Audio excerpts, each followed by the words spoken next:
I do need to make visible a potential conflict of interest in all this because my son is running, and I'm really proud that Josh is stepping into the political spectrum. But as your pastor, what I need you to hear is I am not endorsing any political party, and anybody who puts their hope in politics is putting their hope in the wrong thing. As Christians, we don't believe that political parties are the source of hope, and that we also don't believe that there is such thing as a perfect political party.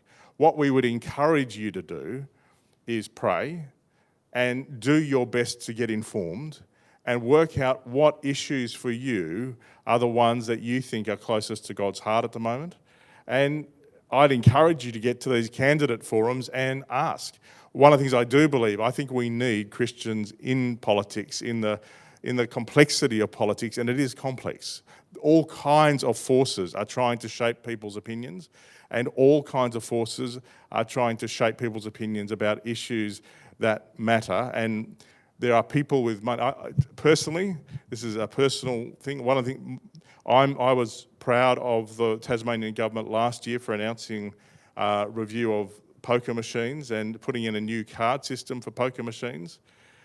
What you need to understand and be praying for our politicians is there's a whole lot of pressure being put on behind the scenes on politicians around those reforms. Tasmanians lose $190 million, lose $190 million a year, $500,000 a day on poker machines. And the epicentre of it is actually in Glenorchy and in all the communities that can least afford it. And one of the things that's not being done, last campaign there was a lot of money and a lot of talk about poker machines. You'll notice there's no talk about it this year. Because all the talk's happening behind closed doors, and I'd really encourage you. It, for me, is one of the core issues. It would mean Tassie leads the way for the nation if we make the changes that are suggested.